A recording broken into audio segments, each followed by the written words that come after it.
Okay, so my name is Abby Lovett. Today's date is June 29th, 2022, and we're here at the Punk House in Pensacola, Florida. My co-interviewers are... Sebastiano, Cocco. Ronan, Hart. And we are here interviewing. If you guys could please introduce yourself and spell your names. Skott Cowgill,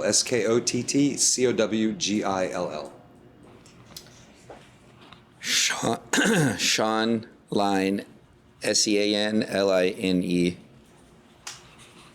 Scott Satterwhite, and Satterwhite.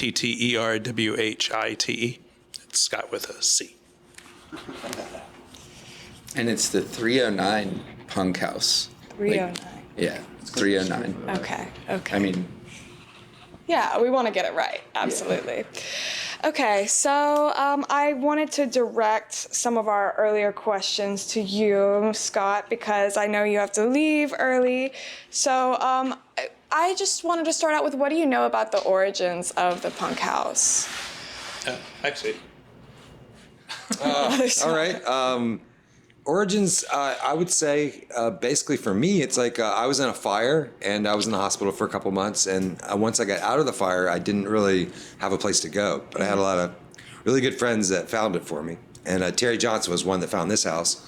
And they were just looking for a spot for me to land, basically. And the front room they showed me that. It was this big room. And there was a couple other people that lived here. And then we just moved in, and then slowly those people moved out, and then we started moving our comrades and friends in, and then it started to become more organized and became more of a punk house, and we started doing cool stuff from there. Cool. So I know you are into oil painting, but what other kinds of artists were you hosting at that time in those early days? Hosting. Well, I think everybody that lived here did somewhat of some sort of art. There's a lot of writing, a lot of zine writing, a lot of archiving as well. And then Scott ran an anarchist school out here, and also the kitchen was just full of people that were really adept at being vegan chefs, and it was a new thing at the time, so a lot of it was experimental. But prior to that, most of the vegan people were eating just terrible side salads and possibly French fries. Yeah. So I think they got sick of that development and started to just create their own foods. And slowly but surely it got better and better and better. So there was a lot of time in that where you could learn to cook. It's also a ramp in the back for skateboarding, which I personally liked a lot. But everybody in some way was in some facet of art, because there's definitely a lot of music, a lot of bands, a lot of musicians, a lot of people in that area. And so at the time that this is all starting up, was that a unique thing for Pensacola? Were there other similar houses around? I started a house called the Rat House, and that was a house that was infested by rats that were domestic, our rats, and we had a lot of bands, and that was the one original punk house, and I'm sure there was punk houses before that. There had to be several, but we did Rat House 1, and that's one in which Neurosis played, and a lot of bands that had broken down that would play in people's rooms and before the big concert.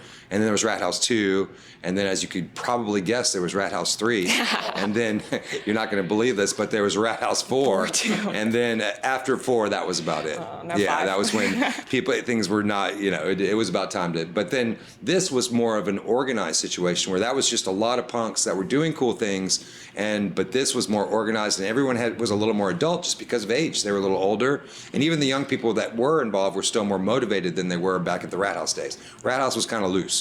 Really loose. So this was more of a cool, organized situation.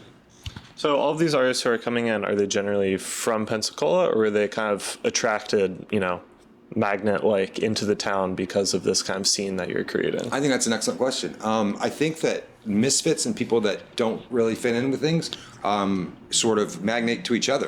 And so the town itself was a little oppressive with a redneck and conservative environment, and I feel like a lot of people just felt at home here.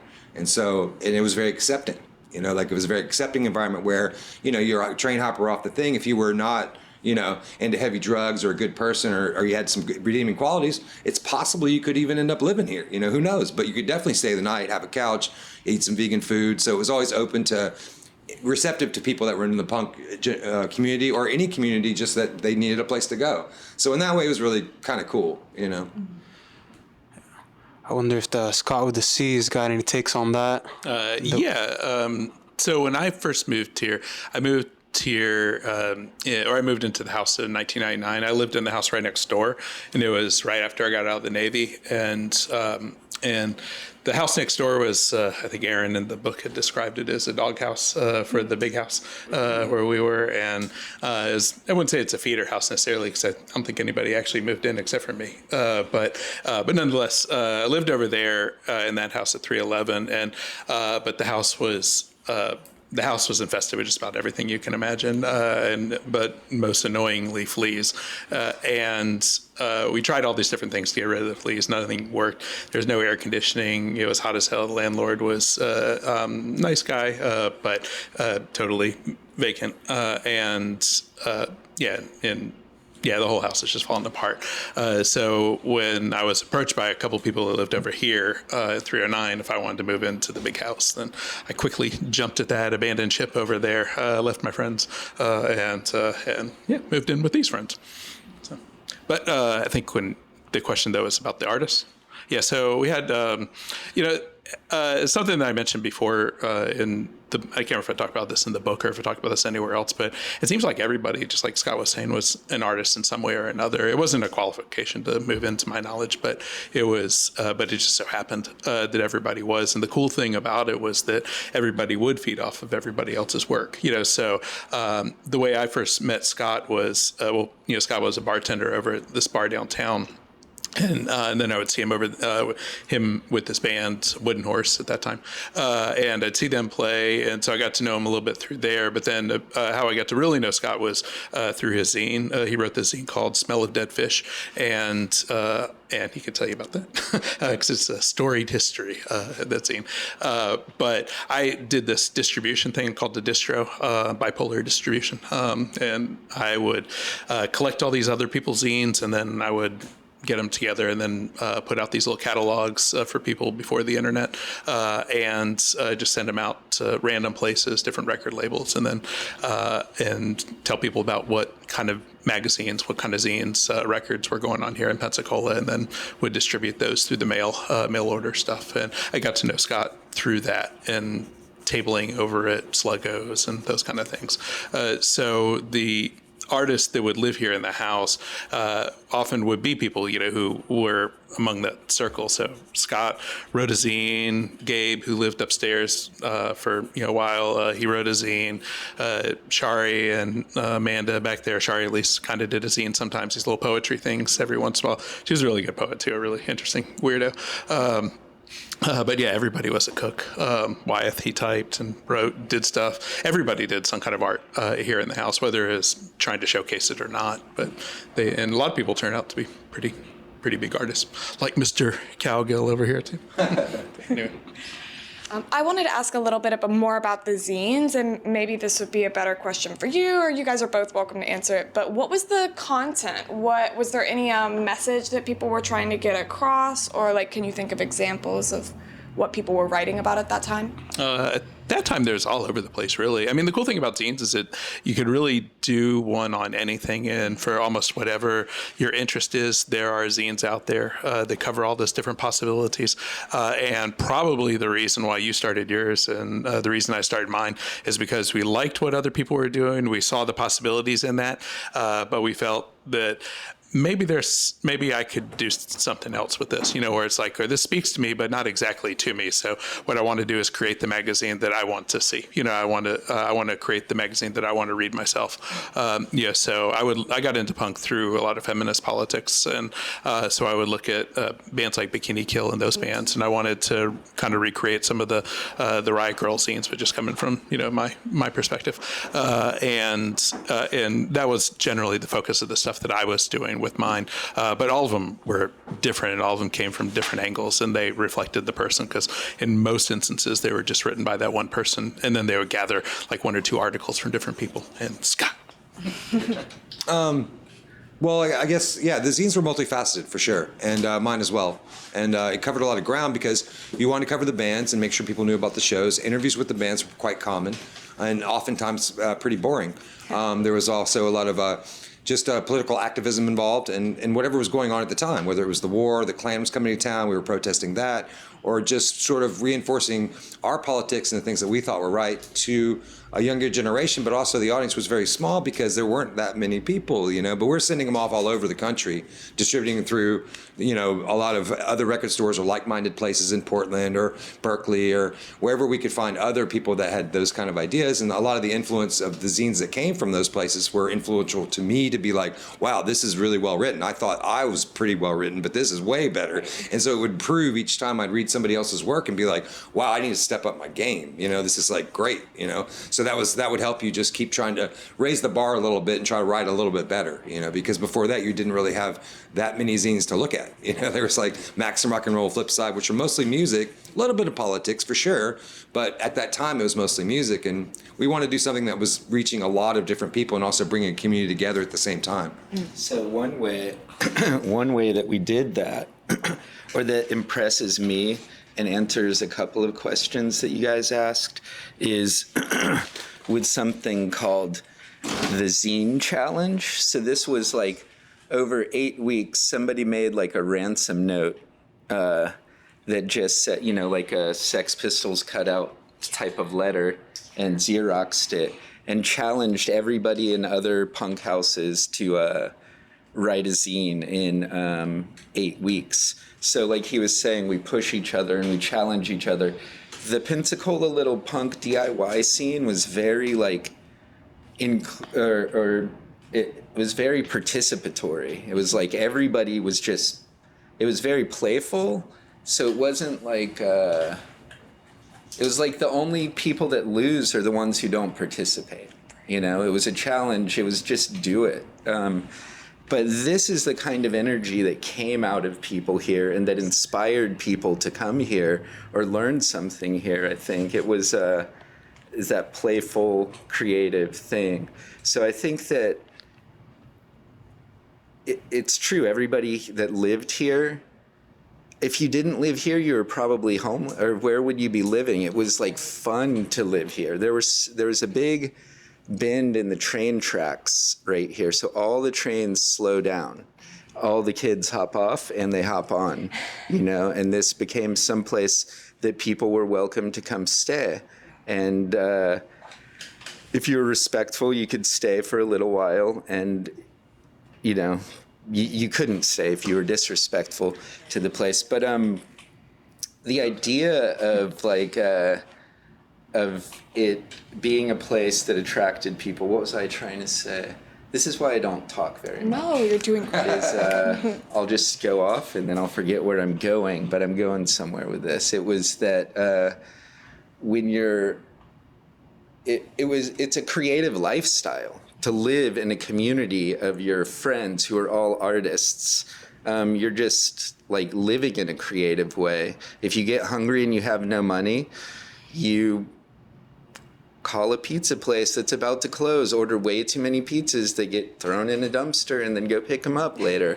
Or you look at, it's just playful. And that spirit of like juvenile delinquency, or all the kids living together or being around all your friends all the time and playing and challenging each other, that spirit is something that I think might have attracted artists to the place, or that's the kind of people that ended up here. I don't know. So would you say this place kind of became a sanctuary for people who weren't accepted in their home environments, and especially younger people? Yes. Right. I would say that that's like the punk scene everywhere. Yeah, pretty much. True. You find that family. Mm-hmm. But yeah. So I was a little bit curious about, because I'm looking at these zines and their topics, and it seems like political activism was a major thing, as much as discussing like art ideas and inspiring each other in that way. Would you say that's accurate, or? Oh, I agree it's accurate. But you might want to chime in on this. But yeah, it was definitely based on a lot of politics, but like I said before, it was multifaceted because you also wanted to not be completely dry with just information. So there was also things that made it interesting to draw you into some of the politics as well. So I mean, there'd be like articles on how to make a pedal-powered washing machine, and it would have schematics of how to do all that. But in retrospect, now I think, you know what, you could just use a bucket and a stick. Like you just stick it in the shower while you're taking a shower and stomp on it probably. But it's just they had a whole diagram of how to do it and how to make it. But a lot of the things were very practical, and there was a lot of things that were made that were really cool that you hadn't thought of before, that maybe saved money or were just a good idea for the environment, or there was like I said, there was a lot of things involved, which was great about the zines because it made them more interesting. Yeah, and even with the politics, looking at these ones right here, they're definitely political, but that's also in October 2001, is when that was. So, so a lot of those zines are specifically about 9/11, and it's coming out just a few minutes. Bring it out so you can point. Yeah, sure. It might be better. Let's see. Yeah, there's a bunch that are very specific, and it was for a zine challenge. And I can't remember if when we did this one zine challenge, if it was set up in particular because of that, or if there just happened to be a ton of zines that were coming out. And I'll tell you, Aaron, my co-author and friend, he does this zine Comic Bus, and he's a little bit of an instigator when it comes to things like this. And this was his idea to do the zine challenge, but he also had this zine that was coming out at that time too. So I think he knew that this is, and that's not one that you could just put out. So I mean, that was coming from a printer. So anyway, so hey, I know, you can read the historical record and prove me wrong. But we were also doing a couple of these other ones here. There's Shari's zine too. It's our dog Grendel on the cover there, and this is one that she did, and then was a dog that lived here. Yeah, it's a little sweet dog. Big sweet dog actually. But there's that. There's the socialist newspaper, Socialist Teen Zine, and Negrita. This one of our friends. She actually all of these people are friends, but the Italian anti-fascist one. And these are ones that Aaron and I had done for different projects we were doing. This is an anarchist zine that I did for a while. Always wanted to turn it into a newspaper, but never quite did.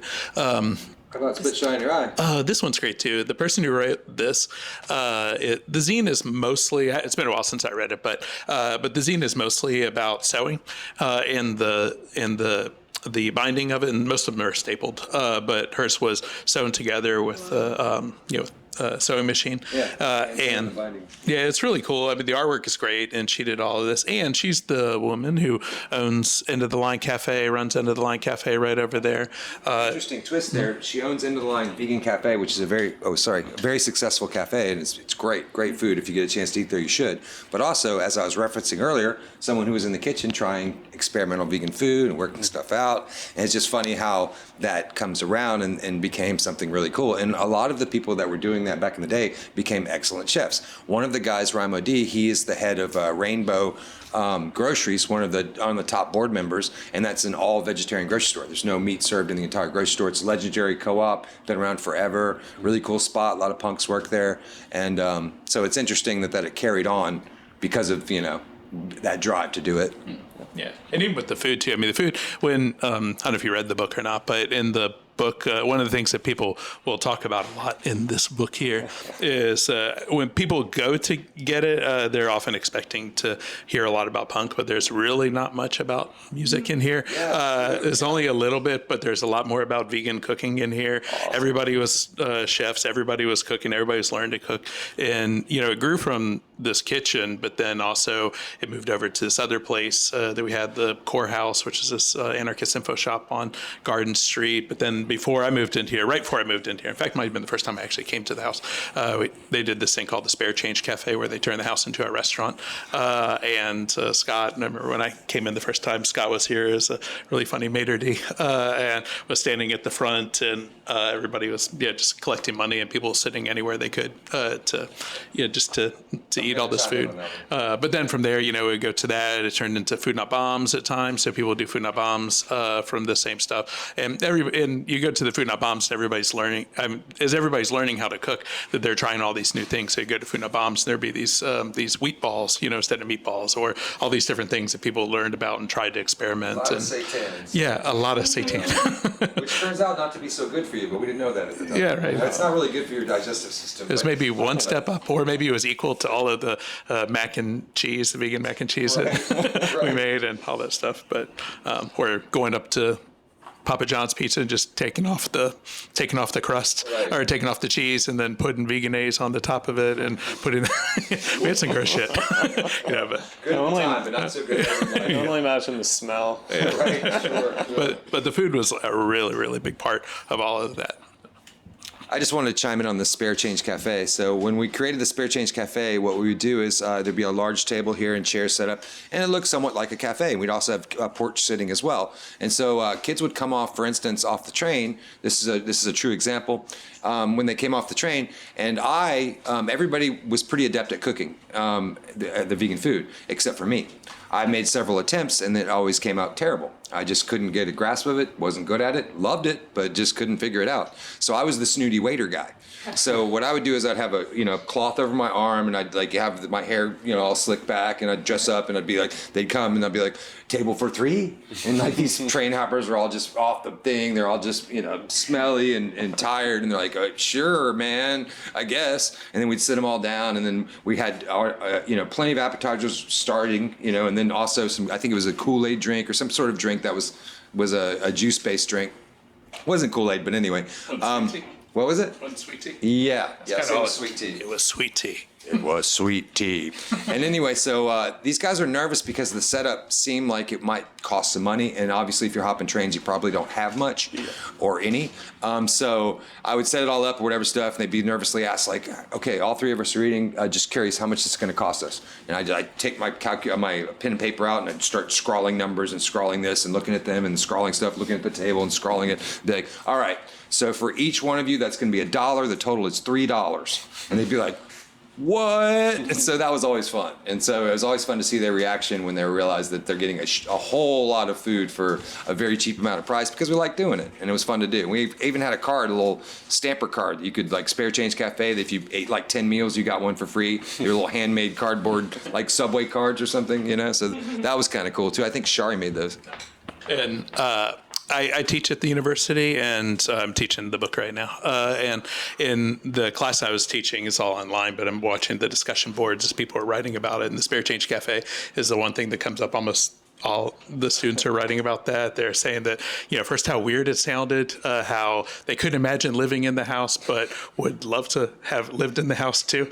So maybe they want the experience, but the way it's described isn't the way somebody. It's a double-edged sword. Yeah, it was. It's a fun and creative place, but also sometimes a filthy place. Yeah. But the Spare Change Cafe comes up all the time, and they all talk about how cool it would be just to walk up here and see all these people sitting on milk crates on the front porch eating and all of that. And all of them said they wanted to go to End of the Line Cafe just to check it out for at least once. Yeah. But yeah, you go to End of the Line Cafe, it's kind of funny because it's very different, but it's also kind of the same, in that way too.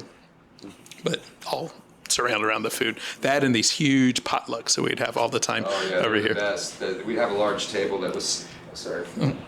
We would have a large table here, and then mostly that wasn't anybody was invited, but it wasn't part of the Spare Change Cafe. It was just we'd have like holidays like Valentine's Day or anything that was non-governmental that we liked, even birthdays, whatever. And we would have the table set up, and we'd make these huge feasts that were insane. And you would and because everybody loved to cook, so it's like really great to sit down with your family of friends and have a giant meal.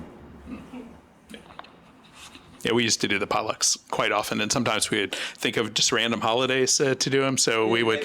Holidays because we were hungry. Yeah, that or like I think I remember the head of the CIA died, so we had a potluck for that one time. So Richard Helms, I think, when he died, we had this big potluck. We did one on the 100th anniversary of the anarchist who killed President McKinley. So Leon Cholos, we did a big potluck for that. It was entitled "The Who's Next Party." But then that was like about a couple of weeks before September 11th, and afterwards we were like, let's pull those posters down. But they look cool, but everything gets misunderstood. It's all in this context, in this moment. Thanks for circling. We were just joking, just for the record, okay? Thanks for circling the food back to the politics. That's what I wanted to ask about, like Pensacola being very much a Navy town, like you said, very conservative and everything, and you're putting out all these zines, all this like public stuff. What was like the backlash or the pushback like, maybe from neighbors or from police even? Was there much of that? Yeah, I'll enter this and then I'll head out after this. So the, I guess before September 11th, I wouldn't say there was really a whole lot of pushback.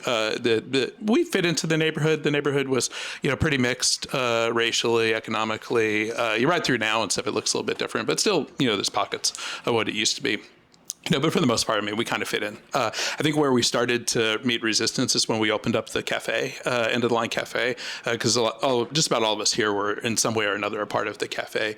And we were doing a lot of punk shows over there because because most of the other places in town had closed, and that was the only place where you could really do shows at that time. So we started doing shows there, and then that was meeting some resistance from some of the wealthier people in the neighborhood who didn't actually live in the neighborhood. They lived over in Gulf Breeze, but they owned houses over here. So they were pushing against that, and a combination of that and then 9/11 were things that started to push it a little bit. I remember a few times after 9/11, I mentioned I did this anarchist scene called Our Flag is Black, and one of my friends was pretty prolific in finding ways to find copiers to where they could just run off millions of them. So he printed several thousand of them, which is a lot, for a zine. And he printed up thousands of them, would continuously put them out through just about anywhere out in the city. And it was a response to 9/11, just an anarchist response to what was going on at the time. And but because it was all over the place, then the police started coming over here a few times, and I remember a few times they'd come by the front door and they were asking for me, but they didn't know who I was. They asked for Skott, aka Sparky. Remember Sparky? She was one of our roommates. So they were mixing up people. They didn't know who to get. Yeah. So we're looking for Skott, aka Sparky. We know he's here. Our sources are never wrong. It's like, well, your sources are wrong on. Sparky's a girl. One thing. So they would come back and stuff sometimes, and I wouldn't say it's it wasn't oppressing and stuff, but it was more certainly in retrospect, and you think about a lot of the other stuff that had gone on, but since then for sure, but that was maybe just like this beginning wave, and I think a lot of us were a little unused to that. That kind of heavy focus from the police, but I wouldn't say totally too. I mean, because there's like with the Klan protests and with a lot of the other ones that people here were a part of, or that a lot of us were instigating or organizing. But specifically the war ones, I think, was when it really started to heat up, because with 9/11, then it's almost like you couldn't do anything. There's a pro-choice rally in front of the hotel that's not really being occupied anymore. And it was scheduled for a week after 9/11, and people were scared to do that because they wanted to make sure that they came across as patriotic, even though there's not really like a correlation between the two. But arguably, but they went out there and they all had like American flags and all this stuff. All these pro-choice protesters who were protesting this anti-choice thing that was going on in the hotel, but they all went out there with the flags just because they were so scared to do anything. We even had a show a couple weeks after, or about a week or so afterwards, over at the cafe, and I know a lot of people were backing out. They didn't want to be in the event because it was all the bands were political, and they didn't want to be lumped in with that. So a lot of people were backing out, or were nervous about it, or were talking to us about that kind of stuff. But but nobody came in with billy clubs or beat us up or anything like that. It was more just like the police getting our names wrong. Friends of mine telling me that the police were asking questions if they knew me or if they knew the people who did this one zine or that kind of stuff. But that's it. Oh, well, one more story, and then I'll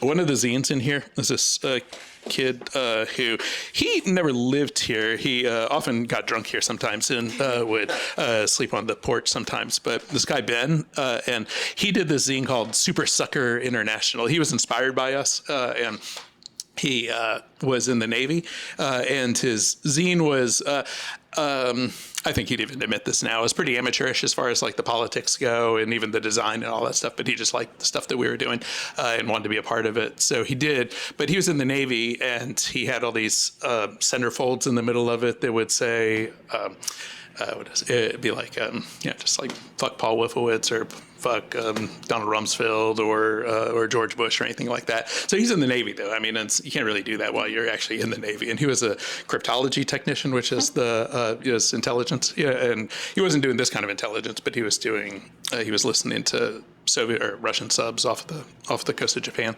But that was his job. So he was here, but then he went over to, he was here for training and then went over to Japan, but still stayed in touch with the punk scene through his zine. So he did his zine and he was distributing it in all these places over here. Well, he kept his Navy address inside the zine. And I was wondering why he did that. And he said, "This is how I feel." Because I'm not going to hide behind all my beliefs. So he did this stuff. And even though it was, like I said, fairly amateurish and politically, and same thing with with his anarchism, but it was still pretty upfront with his ideas and his beliefs. Well, somebody found one of the zines over here, and then they took it over to the NCIS, from the TV show. But they took it to NCIS and said that, hey, this guy says that he's in the Navy. Can you check this out? So they did. They followed it. And they tracked him down, and then they went over to his barracks over in Japan and arrested him on the spot. They pulled him out of his office at first, took away his clearance, went through his room, and then they had to go through all these different things. One of the bands that lived over here was this band called This Bike is a Pipe Bomb.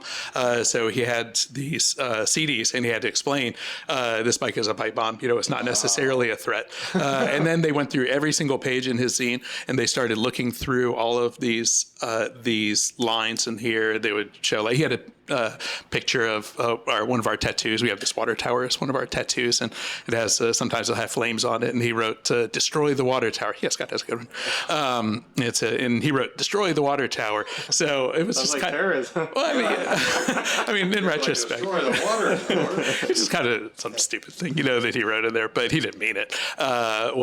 After he was discharged from the Navy, he got an honorable discharge because they didn't know what to do with him because it wasn't actually against the law in the Navy to be an anarchist, but it wasn't really like what the Navy was about either, so they just let him out for, I think the term was for the good of the service. They let him out and sent him back home. But he gave me a copy of his file, and his file is super, super interesting. I think it's like one of the coolest things we have in the archives. But his file is very thick. But one of the lines in there was where it shows pictures of my tattoo and shows different people's names and all these different things in there. Has a line in there that says Seaman Briggs does not agree with Osama bin Laden on the attacks on 9/11. However, he does agree that the troops should leave Saudi Arabia, or something, all these different things. So he had to go through everything, all of bin Laden's points and all this other stuff, to say like they don't agree with this. The Pensacola, and one of the lines in there too is the Pensacola punks do not have the intention to destroy the water tower. So that was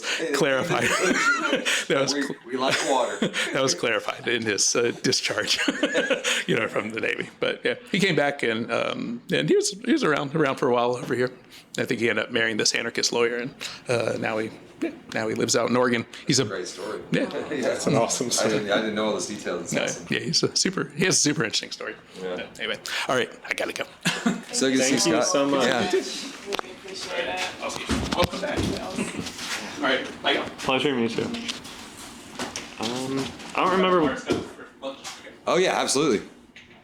I don't remember what point in the conversation, but someone was kind of talking about how the neighborhood has changed. And I moved to Gainesville like 3 years ago, and I've heard all about how it used to really have some kind of punk subculture that's basically just been priced out of a lot of the neighborhoods that used to sort of reside in. Has a similar thing kind of happened in Pensacola, or less so? I'm actually not the best person to ask because at one point I moved to San Francisco. And so in the time period of being in San Francisco for 20 odd years, there's a lot of changes and things that took place that I wasn't privy to know anything about. So would you be able to comment on it, or? Sorry, what was the question? It was just talking about like punk subculture is getting like priced out because of like gentrification and sort of the lifestyle becoming untenable, basically, for that reason. Yeah, I don't know. Yeah. Fair enough. Scott, I wanted to ask you a little bit about your time out west, actually. I heard you were pretty into street art. How did you get into that kind of art, and what was its meaning to you? To me, I was just trying to put out a positive statement. Most of the stuff that you see, the larger pieces and even smaller tags that say "New Day Rising, Make It Count," and the idea was just to put a positive statement out there. And like in the city, a lot of times it's a bad day, or for a lot of people, or it's a good day or whatever. But it was just sort of a motivational idea to be like, oh, maybe you'll see that, and maybe you will do something. For the majority, probably not, but still, it's like that's the message I was trying to get out. And so.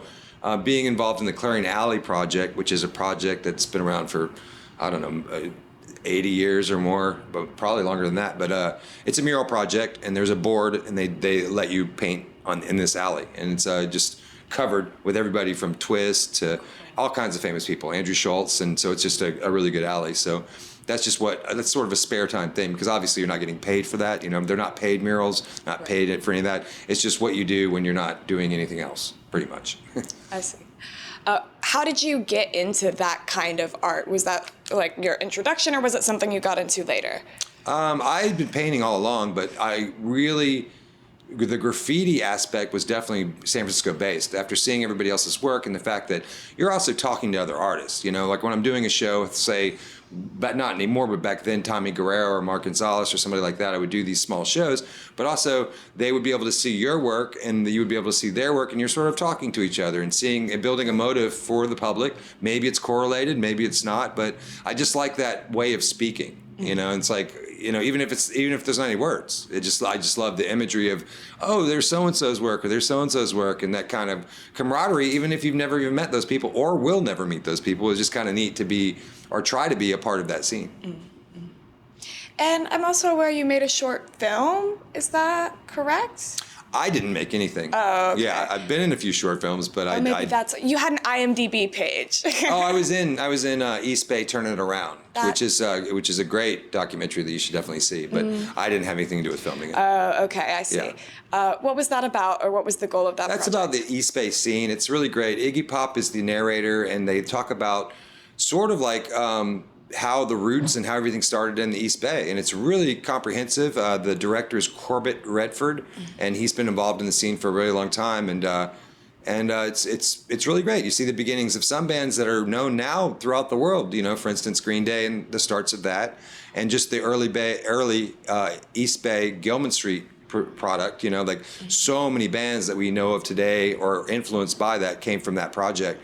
And it was East Bay was very active, and I feel like Pensacola and East Bay were sort of correlated, because I was booking a lot of bands at that time from the East Bay, and so I'd bring them here, and I made a lot of friends with those bands, because the difference was in Pensacola, when you played here as a band, you got treated like gold, because I didn't know any different. I thought that's what you did for bands. So it's like we'd take them to the beach, we'd give them free food, we have a blast, and we became friends because we had the same ideas and goals in mind. And then when my band went on tour and we went to places like Arizona or El Paso, it wasn't the case. That's not what people do, and oftentimes we'd be playing to the sound guy who doesn't even want to be there. But now that's not to say all shows were bad. There were many shows in the East Bay, for instance, were great, saved us many times. We just played Gilman Street and everything was perfect, and everybody was great and it was awesome. But everywhere in the country wasn't the same. But Pensacola has always been very kind to outsiders, and so a lot of those people I'm friends with today, because later on I got in a field where I work with bands, and I would see them later on in life, and we remembered and talked about Pensacola shows, like the Melvins or Operation Ivy, or these bands that that we would play with or see. So were you hosting a lot of shows once you returned to Pensacola? Were you hosting shows here? Or this was all before I went to San Francisco. Yeah, Before. I didn't do any shows. I did shows in San Francisco, but not as frequently. Here it was pretty constant, weekly or 2 shows a week, constantly trying to bring bands here. in the house? We did some in the house. Rain and Maria played here, but mostly I tried to not make it a venue, so to speak. Right. It was cool for us to have the Spare Change Cafe, which was technically only once a week. So you had time to prepare and everybody was cool, but you also live in a living atmosphere where a lot of people live here. At one point, 11, so, but everyone got along and it was totally fine, but I didn't want it to be like a show venue. But in my absence, I think that it became more like that. But at that time, I was always looking for an abandoned salad bar place that I could put bands in, and that would last for a couple months. It was called Spuds and Sal's. They sold potatoes and salad. I went and told the guy, I was like, I can make you more money in one night than you make in 2 weeks at this place, because it's always dead. I didn't know for sure I could do that, but it worked out, because I had SNFU coming through, and I was like, I'll book them. Booked the show, was packed, gave him the money, gave the band the money. I didn't ever take any money out. And he was like, yeah, let's do this. These things called shows, I'm in. And so then we just started doing it. And then, then over time that place would close down. Then I'd try to search for another one. But I was always trying to constantly look for venues to bring punk bands here. Always. Because I was crazy about the music, Right. But there weren't established venues that for this kind of music at the time, or Or is that just not your preference to use? Like, I don't know, I'm familiar with like vinyl music halls. Right. It wasn't like that. You No. didn't have that sort of situation. And also specifically what we wanted were just punk bands. We didn't want cover bands on the weekends. We didn't want a dance night. Not that there's anything wrong with any of those things. We were specifically trying to do punk shows. Right. And so the venues were often temporary. Some would last a year. Some would last, a month. Just depended. So yeah, they weren't established venues, although there were bar shows, Sluggo's and the Handlebar, and the Night Owl was sort of definitely an established venue where I would also put on shows. So you had that too. Right. I guess I have a follow-up on this in terms of, so the book, and I guess so much of the core of what y'all did was clearly politics, and I guess people call activism. But music obviously has such a great role, and to me it's like I've always kind of known it as in there's some bands or they're called punk bands, but that when they hit the mainstream, but there's not so much talk of like what was the role of music, or like what is this like for people who are like literally just starting off. You have one guitar, you don't really know what you're doing, you don't even know the notes that well, but you just want to play. So I wonder, like, what do you think the role, or one role of music was within Punk House 309? Well, the punk music was the reason it was sort of punk is for the same reason that you said. Like a lot of people didn't know how to play. They wanted to play because you're so pent up with maybe not aggression, but just an energy to do something and change something.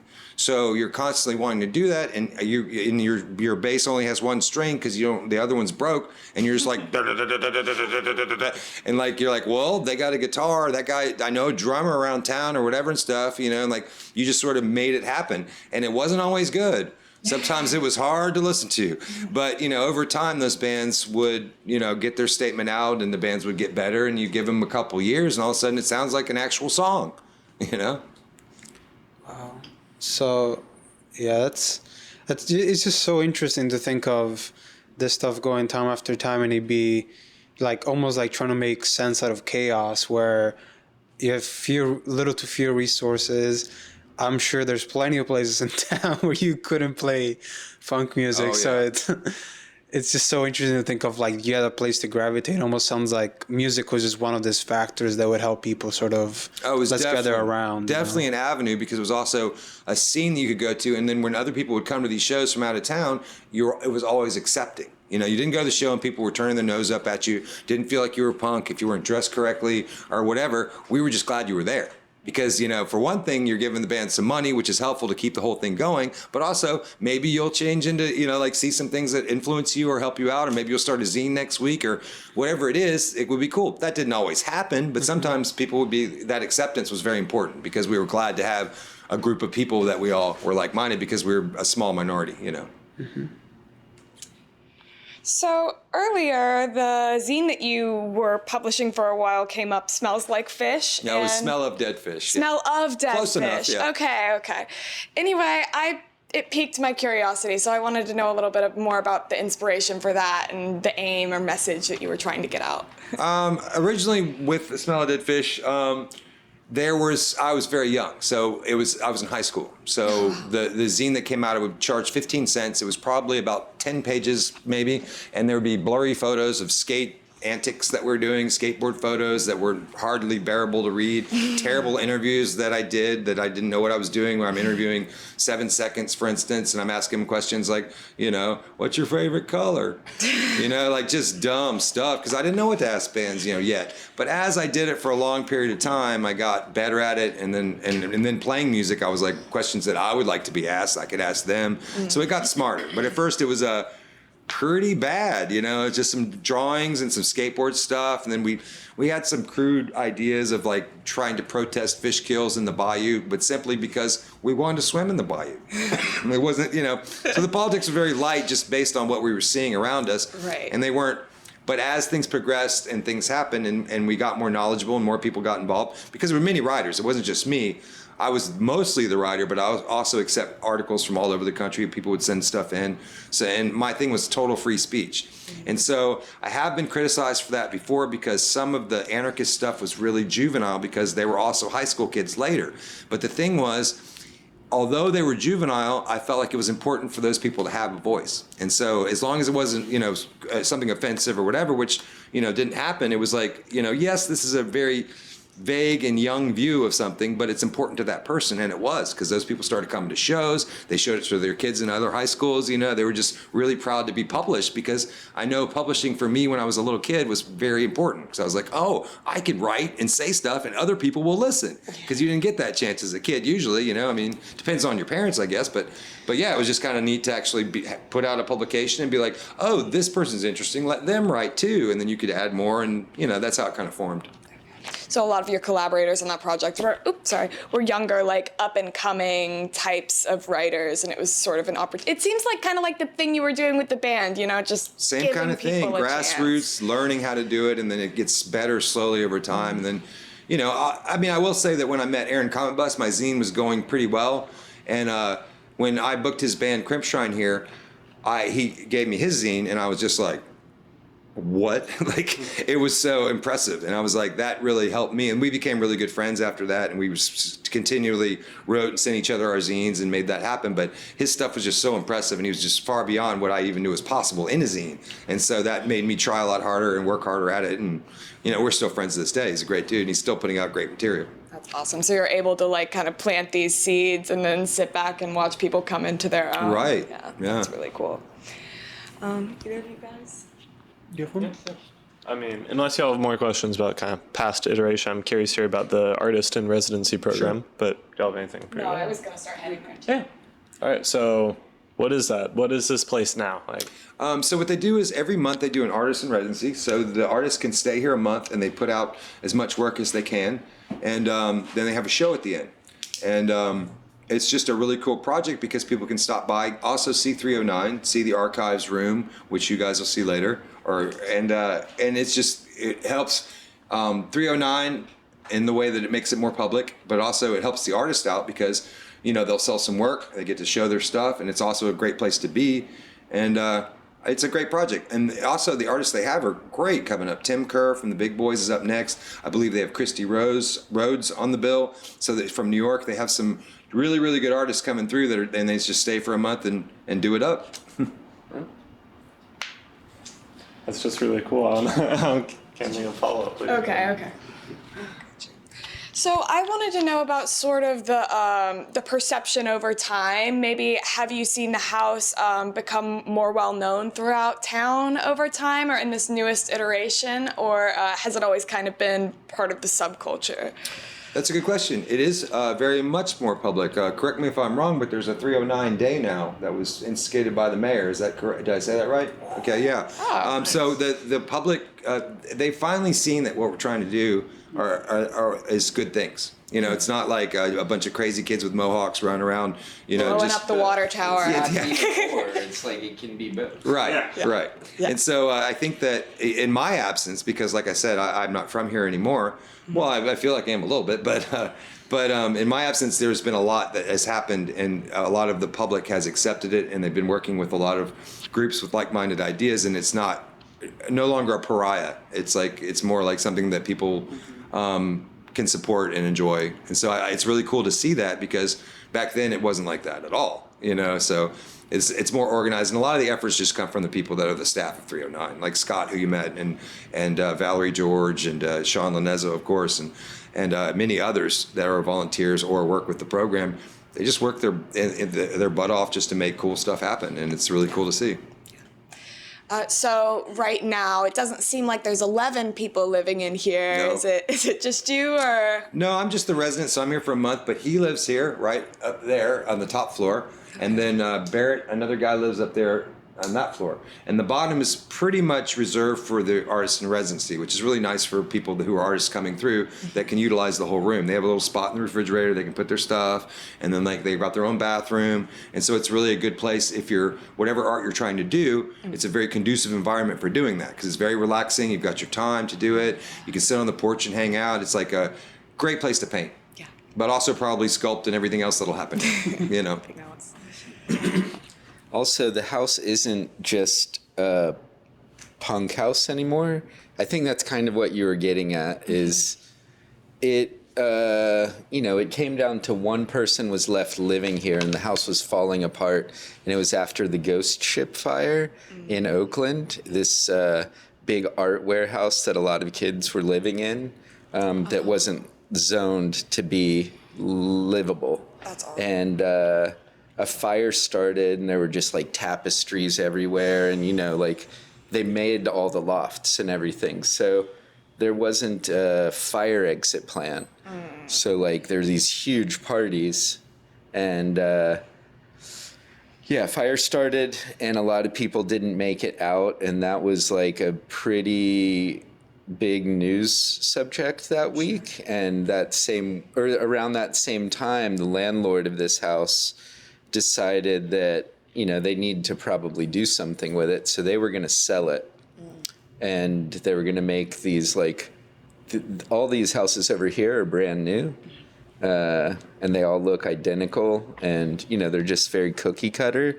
That's what would have happened here. So all of our history would have been erased if we didn't stop and create the monument that now exists. This is a monument, to all of the energy that we had put in during our childhood, I guess. I just couldn't see it leave, and neither could Scott and Terry John. There were just a handful of people that didn't want it to go away. Like the other venues, the other thing that he didn't say is we had our own 2 bars. We had 2 punk bars that we would book shows. They booked shows every fucking night for years. Yeah, that's true. I mean, they were asking, did you book shows? And you're like, every 2 weeks I'd book a show. And I was like, we made a real scene. We evolved. They moved out of here, and we had bars, and bands were coming. People still know the town because of the vegan punk bars and stuff. But those got burnt down, and we got pushed out of leases and just given a hard time. The Downtown Improvement Board has never appreciated punk culture or the music scene here, even when it was the best. When the big bands were coming here and playing for us because we had a community, the Downtown Improvement Board still didn't like it. That's a lot of political people, a lot of a certain class of people that kind of ran downtown. And so So one, they did book a lot of shows, and there was a scene, but those were gone. And when you come back to this town without those 2 places, it's really hard to go out and go into a sports bar or something and watch people rooting at a TV. Go into Ticket. It's not fun to drink around that. Or, there's no creative energy, and it's just a real drag. So imagining this place being gone bummed me out. And then, so we all started, we decided to try to save it, started a nonprofit, curated some exhibits, put out an open call, said, give us your flyers, or let's see the photos. What did you save from, those days, those golden days? And everybody went through their closets and brought us all the stuff, and we just hung it all up in a museum, and then everybody got behind it. So this isn't a punk house. I mean, it was, but now it's become the archive and the artist in residency, and it's to preserve kind of what we had, and for the kids today to know that they aren't the first ones protesting the Klan here, or the pro-life thing. It's there's a long history. You're not alone. There's all these other people that some of them are still here and have done amazing other things. The other thing is, Scott left when? How long ago? I want to say 98 or something. Yeah. I don't really know. But so you understand that the 309 that he's talking about is 20 years ago. Mm-hmm. There have been, there were 11 people living here at the peak, maybe when he was in here, but there have been 30 people living here at a time. There have been hundreds of kids that have stayed here, hundreds of train hopping, traveling bands, just artists, friends, whatever, over 20 years, or, it's over 20 years. But it means a lot to a lot of different people, and there are a lot of really interesting artists. So like since I've been here, I just go around and visit all the artists all over the place and record. I do oral history. Like that's all I've been doing that's how that book started, was I told Jamin what I was doing and that he should have his students do the project on 309, and that's exactly what happened. But yeah, I just wanted to say that that his time here was the very beginning of 309. A lot Since then, in my absence.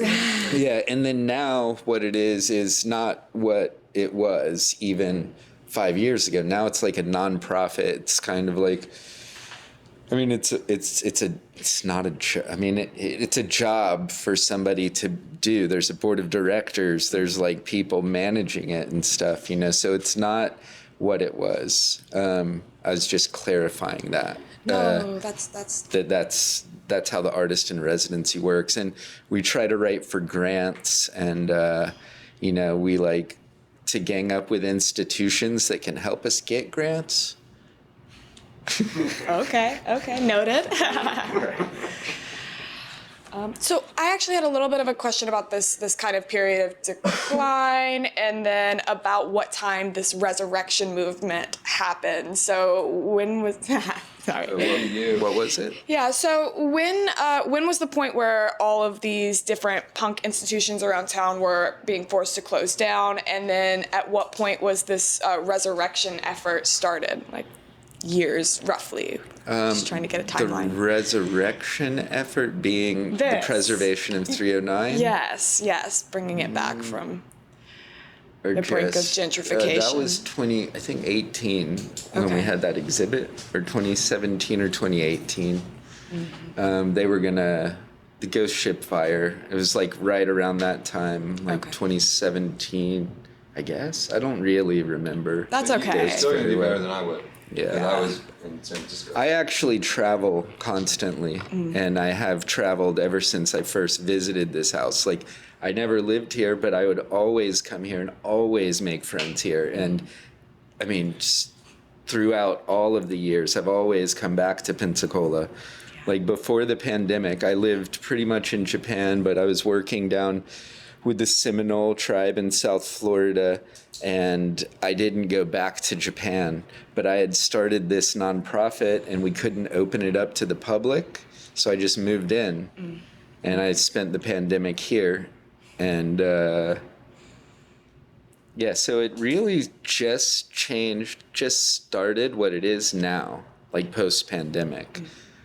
Like we started trying to preserve it in 2018, I guess, 2017 or 18.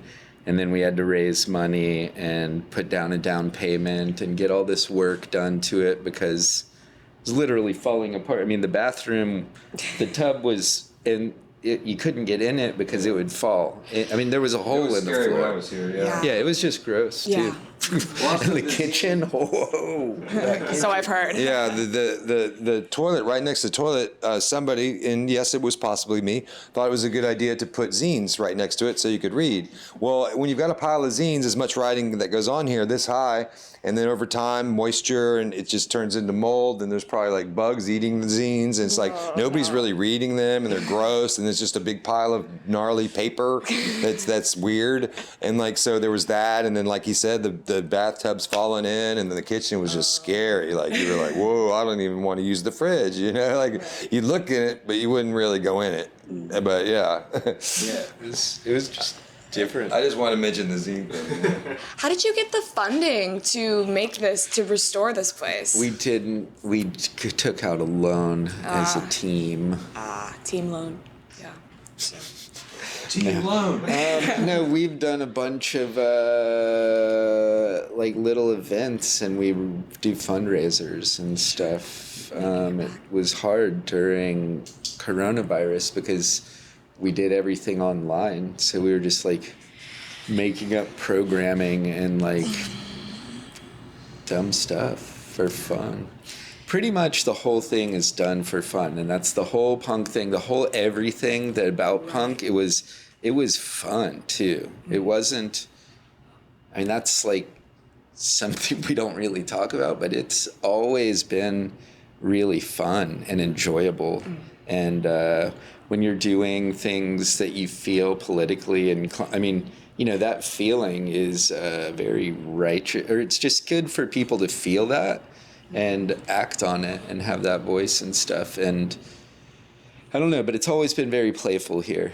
So I don't know. I'm not really seeing all of this as work. I think it's pretty fun. I literally haven't slept. I woke up.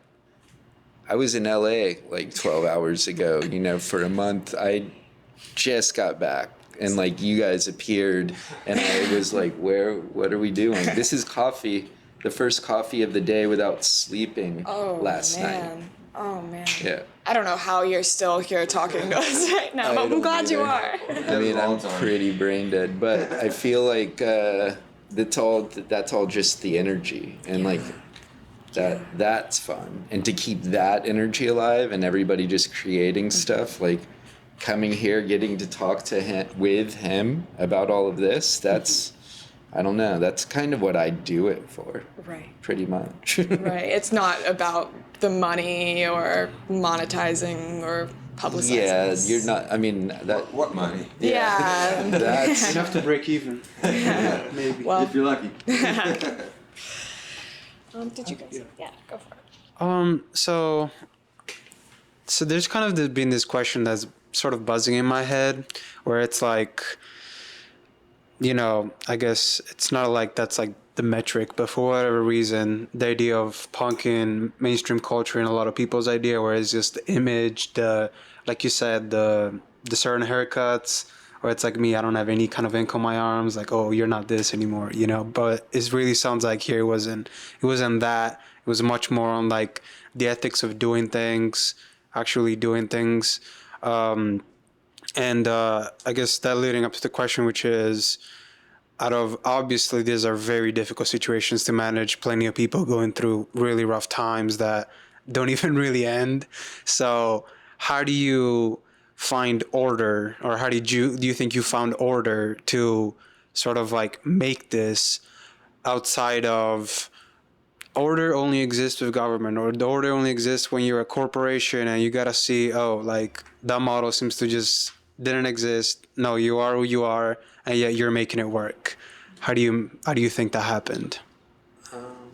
In some ways, you know, just how it worked for you, you know. Well, it's not, I mean, I guess somebody is doing the heavy lifting. There's somebody's name on a title and a deed. It's not mine. I mean, I'm sorry. I'm just saying, like, we're not getting away with it by not doing that. Somebody more responsible than me has their name on it, and yeah, I don't know. I mean, But even just coalescing to do the programming on like a basic level, like even if you're cleaning a room, you're Even like before the current iteration of the house, like the old. yeah, I guess we can talk like more into like the ethics of the like people living together, and like you're picking up tasks or you're doing this. Like, how do you think? What brings people to do that? Yeah, I think that you were saying it's like how do you organize the chaos of so many different people living together? Okay, that makes sense. In your ethics of being punk, Yeah, and the etc. cool thing was, since everybody had like-minded ideas and what they were working on, they were very they treated each other with a lot of respect. They had a lot of respect, and you could tell when somebody needed some space or didn't need some space. And if you were practicing, you're learning how to play drums, and I'm trying to paint, I'd be like, maybe you could do that during the daytime, or whatever, and it would be cool. But usually you never really had to say anything. You could just give them a look, or they'd give you a look, and you'd be like, okay, no problem. It was never aggressive. It was never a battle. It was never... But you just assume that you would always had that respect for people just walking around, you just be like, all right. And it was clean. The bathroom wasn't clean. The bathroom was pretty gnarly. It's a lot of people using it, so nobody really took the task. A few times somebody would take on the giant task, but it wouldn't last long. After they did it, 2 days later, it looked exactly the same. But yeah, it was fairly organized and clean, and also making those meals for people that were doing all the cooking. Somebody had to do the dishes. Well, I don't do the cooking, But I tried to do some of the dishes, but I wouldn't say I did them all. But it would happen. You know what I mean? So you took up the slack for what you were given. So when you put an effort forward, you realize that, and so you would also need people to back you to make that effort work. And you just did it automatically because you had so much respect for the place and the people that you're working with. And when I say working, like he's saying, also having fun. When I say working, I'm talking about doing zines and playing music and doing art, which is also really fun. So that was definitely an aspect. I think I answered it. Yeah, I think it just makes a lot of sense. It's also wow. That's why it's good that there's a day to remember this in the story. What's also interesting too, to me, thinking about it, since you asked that question, is the new people that would come in. We had a guy named Wyeth, a great guy, and he just showed up in a giant bread truck, and he was like, hey, we were talking. He's like, hey, can I park my bread truck here for a night because I have my loft in there, whatever. It's like, I don't mind if it's just on the side of the house, no big deal, And so he had a record player in there with some of the best records I had heard. I'm a big audiophile myself, and I was just amazed at what the collection he had. And so we became friends. He turned out to be this amazing guy, and eventually he moved in somewhere in here or whatever. But it was just cool that worked because those kind of people also had respect for the place and the living environment. So it's interesting that there was so much of that without a lot of conflict. Now, I don't know when I was gone if there was conflict and things like that. There probably was. But during the time I was here, I don't remember seeing any problems. Basically, we were just trying to push each other up all the time. Yeah. Yeah, and during the golden age, when he was here, no, I think that there was a golden age. Yeah. Pipe Bomb was forming, and you were here. It was a really good time. Very positive people. But a lot of people over the generations lived here, and some of them, kids that ride trains aren't coming. They're not, some of them are trust fund kids, and some of them are actually runaways. And that means that they're trying to get as far as they can from something that happened to them and find someplace else that's safe. People have lived in this closet, not once, multiple times, multiple different people, and all through the house. So people with mental problems have also gone through here. So it's not perfect.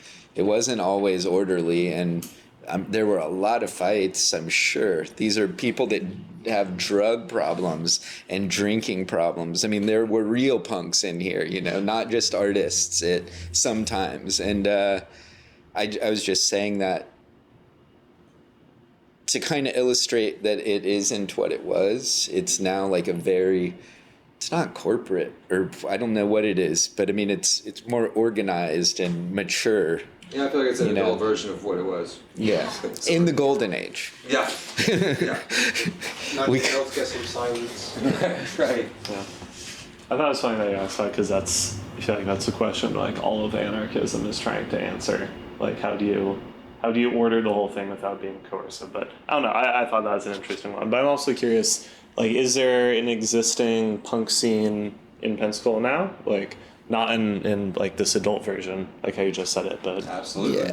Yeah. You could. The kids come through. I booked there. The last time I came to town, I landed on 309 day, or that was the day that the mayor said it's 309 day, or March 9th, 0309 is 309 day. So when the mayor did that, I decided, oh, of course we're going to have a party. And I get there tonight, and we had our weekly meeting, and they're like, oh yeah, we never really talked about that. I don't know what's going to happen. And I was like, what? We can't not do something fun the day that happened. So I screened a film from my friends and put up a quick exhibition of all this stuff that I got while I was traveling, and had these young kids, the Taints, play. I think they are maybe just out of high school or maybe junior college or something, but they play here and they hang out, and their whole scene comes through here. And yeah, so they're people of all ages come through here now. And Pensacola does have a scene. It's not the same as it was, but nothing is. I mean, punk used to be really macho and kind of aggressive and different back then. Now it's more like radical inclusivity, and it's like a queer punk thing. I mean here. I mean, Gainesville is very similar. yeah, it's like it's millennial punk, sort of. I mean, so it's changed in that way.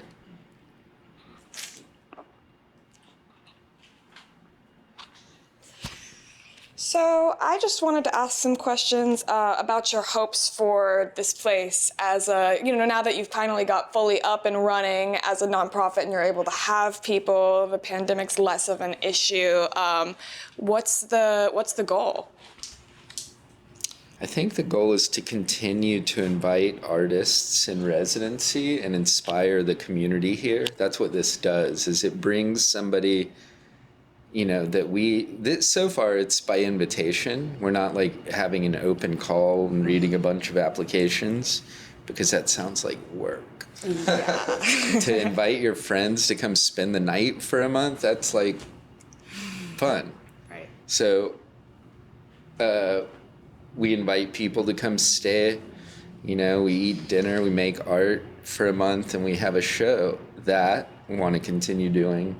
And that engages with what we were just talking about, the kids, the next generation.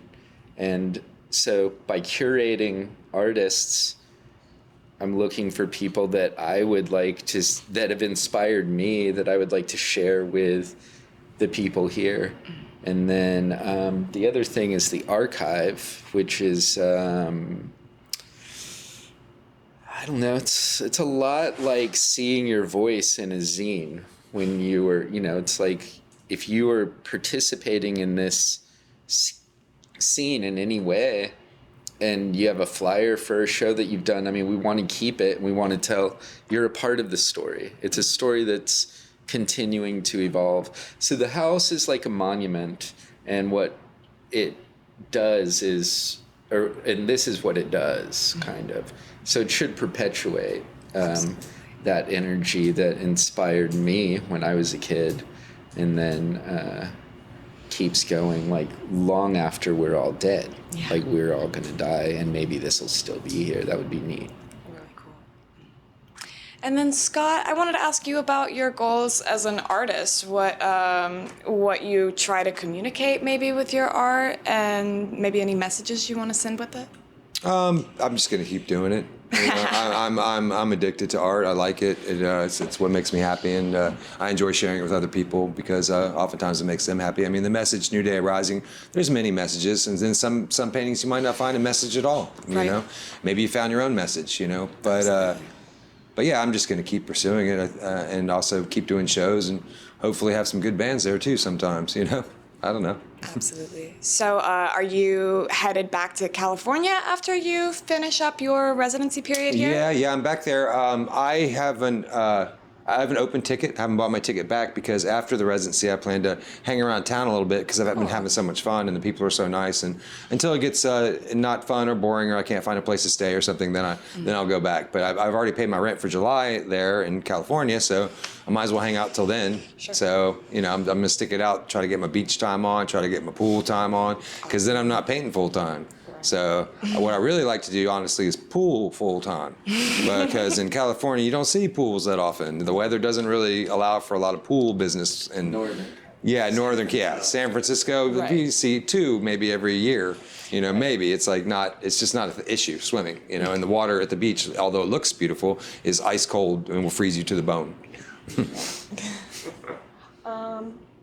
Okay, so I also wanted to ask you about how you've seen Pensacola change, right? Because you were here when you were younger, you left for quite a while, and now you're back. What stands out to you as being big differences? Well, 309 itself has just grown just exponentially. It's just amazing. Just the projects they're doing, the organization, and the people involved, this is really impressive to me. And just the structure of the house itself, and the fact they own a punk house. I mean, that's pretty crazy. Yeah. You know, like that would have never even been a thing that you would even discuss back then, because it would be so ridiculous. You know, it'd be like, what? You know, and it's a cool organization. So that 309 has been the most impressive to me for sure. But you know, things around town, it's like, you know, the downtown's built up more. There's more places to eat and things like that. But that's just the natural progression of any city. It's not really that unusual. I believe the squirrels here are a lot healthier. They have better pelts. They appear to be working out. They have excellent teeth. In Oakland, they are missing parts and missing eyes, and so I believe the wildlife here the flora and fauna is doing extremely well, and it's very impressive. Also, I enjoy the quietness of the place in itself. Mm-hmm. Definitely. So, I think that unless you guys have any other thoughts you want to share, don't want to hold you hostage for too much longer. We'd like to give open space at the end if there's Anything anything you we wish we missed. asked. I got you. Yes. Actually, I think what's probably going to happen, he's going to show you the archives, and that's going to blow your mind, because Yes. it's awesome. And, you know, that's really great. That's a really great room. But, yeah, I don't have anything to add, except for New Day Rising, make it count. Awesome. I like that a lot. Well, thank you both. All three of you, really, Thank so you. much. That was awesome. It's Thank you so been much. just so great, and especially for it being so last minute. I'm really glad that I was able to see 309 and meet Yeah, you guys. perfect timing, yeah. Yes, exactly. So. And it's rad you got him, because he just came in town. You know, I like that's know. super lucky. We couldn't have planned Yeah. it better. Yeah. So. Awesome. Well, thank you so much. You bet.